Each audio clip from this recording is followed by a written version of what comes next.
dinner because my sister's off working right now.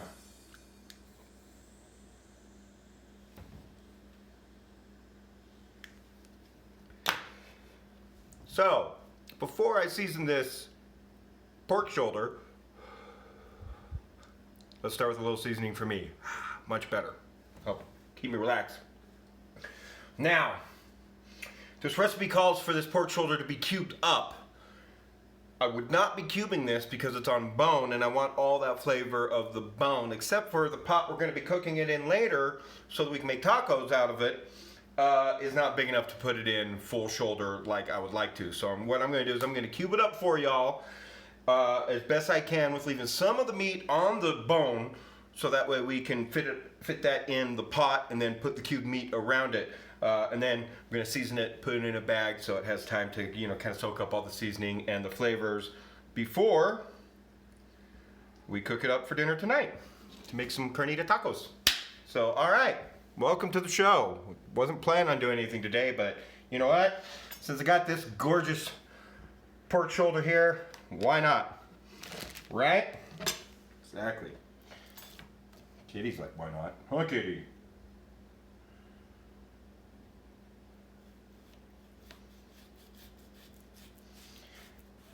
And if you're going to be cubing up a pork shoulder or a loin or whatever, this is where a sharp knife comes in handy.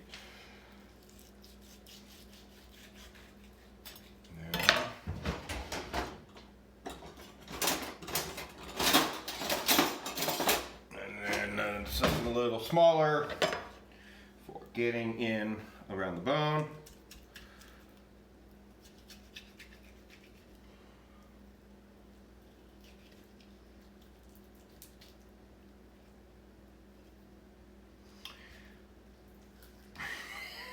Hi, kitties.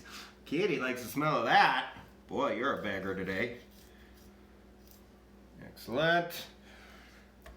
It says 2-inch cubes, but we're on the end here, and this is gonna be funky, and it ain't gonna get, you know, cube-like anyway. So let's cut down to the bone here. Let's cut down to the bone here. Oh, yay. Okay, cool. So we found the end without the bone. Nice. Set that aside. Cube that up last.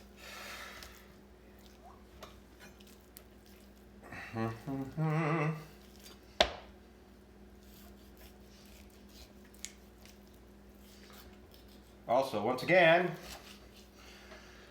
this is not a vegetarian channel. We like our meat. And nor have I ever gone to school to become a chef, and definitely not a butcher. That is a special set of skills those butchers have that is amazing, for sure. That's a skill I hope never goes out of style, and that they're always well paid, because they deserve it, as far as I'm concerned. All right. Let's see how much of this meat we can get away from the bone.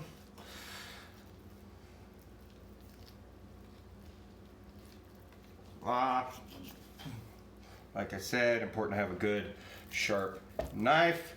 These are good quality knives. Used to belong to my sister. Thank you for that, Tina.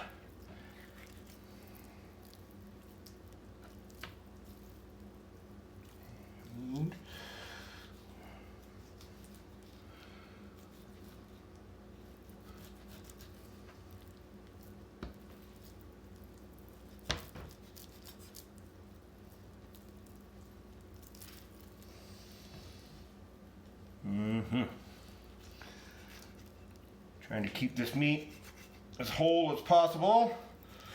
I mean, again, just in case we can't fit the bone in. That way I'm getting as much of this gorgeous meat as possible. But where there's a will, there's a way. We will find a way to get the bone in there with everything as well.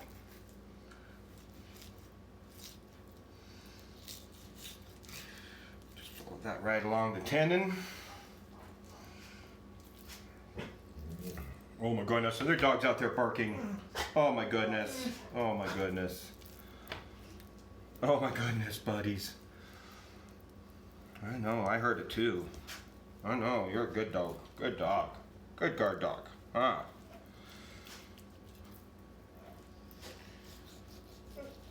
Yeah, I also suggest being careful so you don't lose a finger.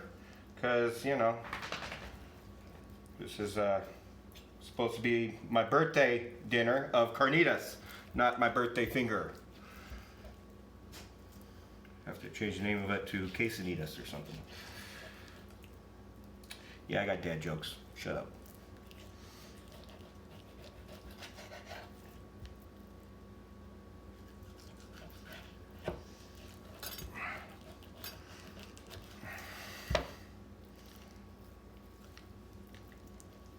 Also, this would have been easier pre-arthritis and nerve damage and neuropathy. That's for sure. Back in my healthier days. But, you know, it is what it is, right? Move forward. Just be careful.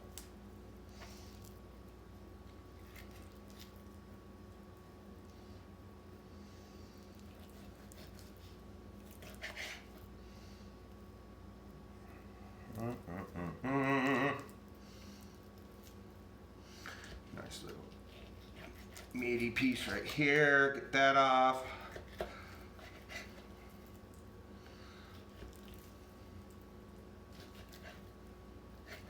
Excellent. This last bit.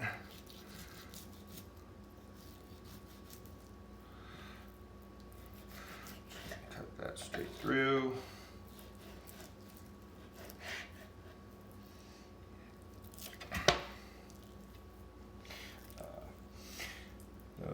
Recipe says to trim off as much fat as possible. No. No. That's flavor. That's why this is going on the bone and as much fat as possible, because that's all flavor. It's my birthday. Screw diets. Screw fat intake. Screw. I don't diet anyway. Like I always say. Look, I've never cheated on anyone I've ever dated, but I have cheated on every single diet. That's for sure. Not a dieter. And if you take care of yourself, eat right, you're going to be okay anyway.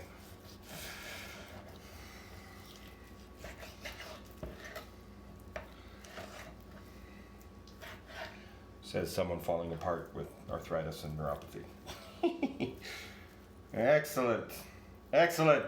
Okay, now put the bone in our bag at the bottom. Put that in there.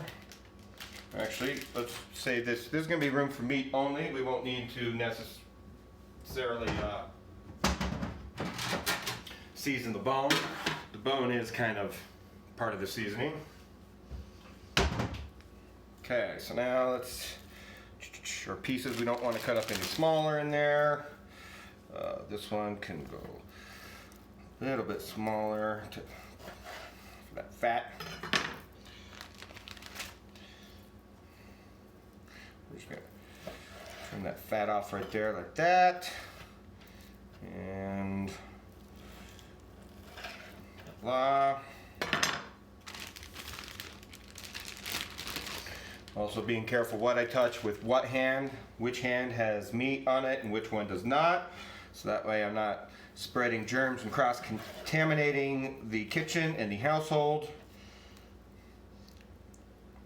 Once again, not a chef, but I was a kitchen manager at a restaurant, so sometimes I know what I'm talking about. Yum, yum, yum.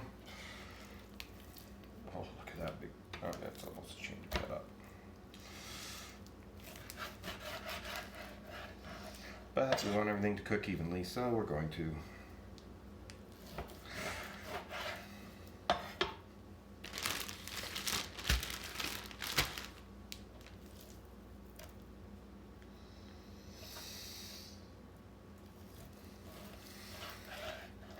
cut that with this big chunky one. I cut with the grains. That way, when it breaks up, I like the long, the long grains. So that way it shreds up nicely for tacos or for whatever. Oh yes, and so my sister sent me the recipe we're using here, which I followed, which I had a feeling it was by some white chick on online, which is like, nope. I will not be following that recipe all the way. No, thank you very much. I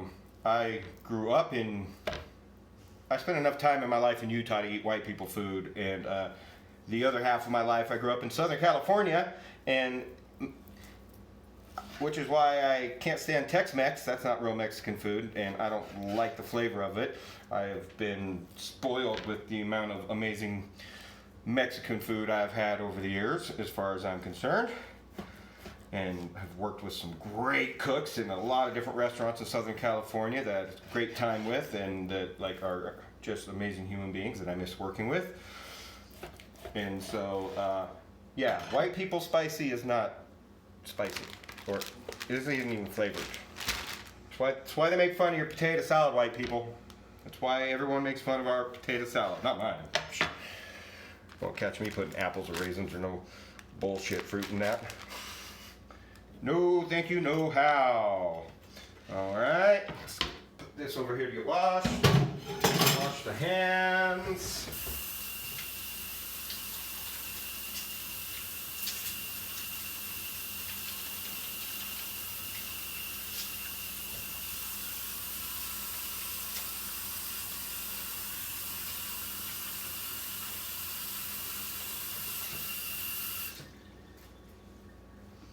All right. So now, and the reason I say I knew it was a white person recipe is because it didn't call for any black pepper. It's like, where's the pepper?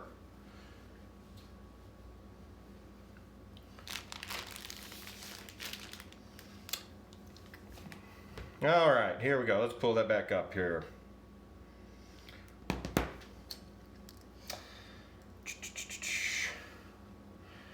All right. A tablespoon of garlic salt. Now, if you'll notice here, I got two different size spoons. Neither one are exact measuring spoons because I hate exact measuring, and I don't own any. For one, I don't know what happened to the ones we had. But if you don't own any like me, big spoon is your tablespoon, little spoon is your teaspoon. There you go, little cooking 101 that you may not have known. All right, I'm also going to throw just a tad bit of oil in here, so that way, as I add the seasoning, it has something to hit, and then I'll add a little touch more and mix it around in the bag. Here we go. So, tablespoon of garlic salt. Use some ground pink Himalayan salt. I don't have any garlic salt in the house. Try to get it so it pours down the sides of the bags too. And then some granulated garlic. And voila, that's garlic salt for you. And you can never have too much garlic anyway, as far as I'm concerned with anything, so that's going to come out just tastier. All right, ground cumin.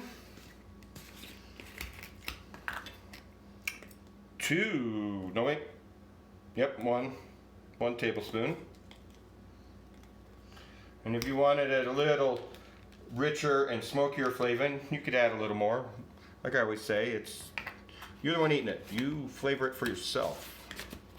Especially if you're getting a recipe off Pinterest from some white lady.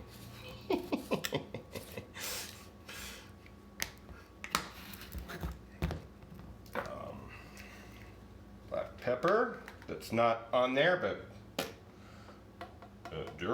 that's getting a tablespoon.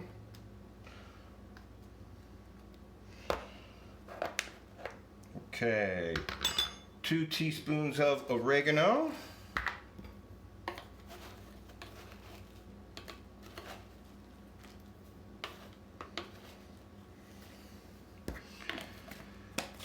Two teaspoons of brown sugar. Sweetness and spicy always go together. Talk about it a lot on my channel.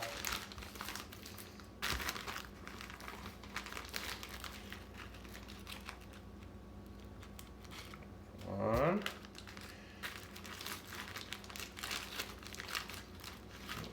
to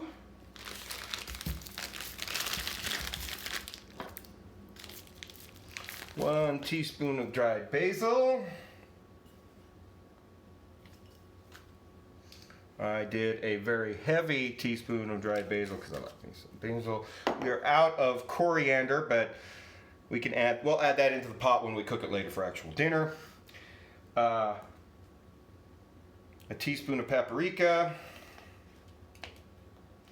I don't want it too hot, so I am not going to be overly generous with that. It also asks for a teaspoon of chili powder. I'm out of chili powder at the moment, which is a bummer because I had some local chili powder from a local farmer here in New Mexico. So I'm gonna add some chili flakes and just a little bit of this jalapeno seasoning I got from a local farmer. And I'm not even doing a full teaspoon because this stuff super hot. So like I gotta be careful with this.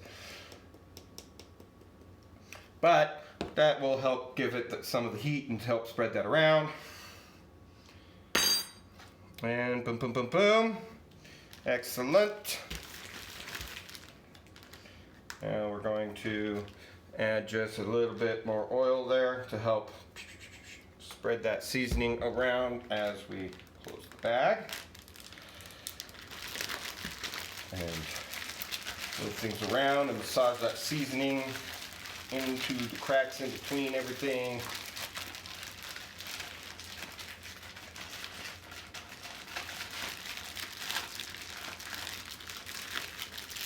Okay, and actually this is going to be going into no.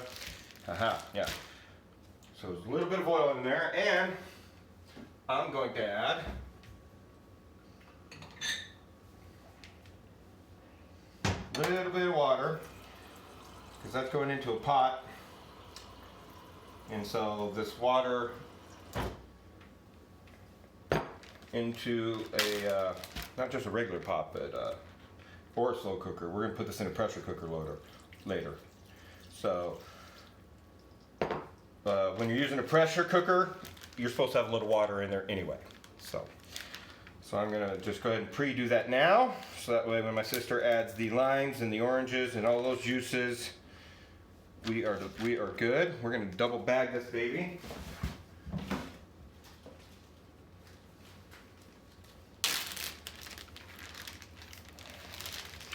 So that way if anything leaks out of the first bag, the second bag will catch it. So we're not jacking up our fridge while this marinates for the next couple hours. And then we throw it in a pressure cooker for some carnitas tonight. Which I will not be filming the carnitas, but I'll post some pictures of the after the finished product and whatnot. So now I got some water in there, a little bit of oil and all the seasonings. Now I can just kind of manipulate the seasonings around, make sure it gets spread around real good. Moving the meat around too, that's cubed in there. So that way we get a good, nice mix on the seasonings. That way while they're marinating.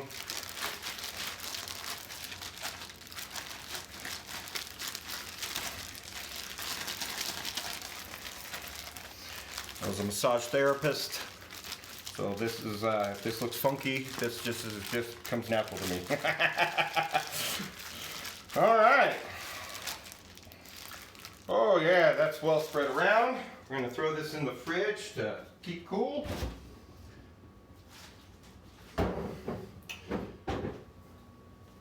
Along with our bone.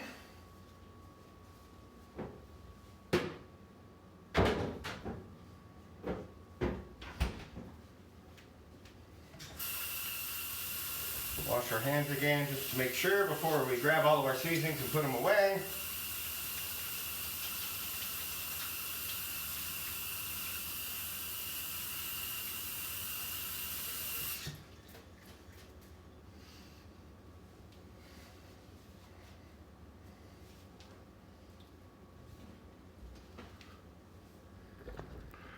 All right, well, that should make for some pretty good birthday carnitas tonight. I'm excited. Carnitas is, it's the first thing I try whenever I go to a Mexican restaurant. I judge every Mexican restaurant based on how good their carnitas are. So it'll be nice to have those for my birthday, and tacos is my favorite food group. So, woohoo! thanks for being here. Thanks for checking this out. Go check out my different social media. And definitely be ready for the first official CONLIFE podcast stream tomorrow with my friend Fionn Cooper from Black Star Collectibles. His grand opening is this Saturday, December 5th in Carson, California. So go check out his website right now, in fact, blackstarcollectibles.com. So that way you can just start purchasing all your cool stuff for Christmas now. Later, much love. We'll see you somewhere down the road.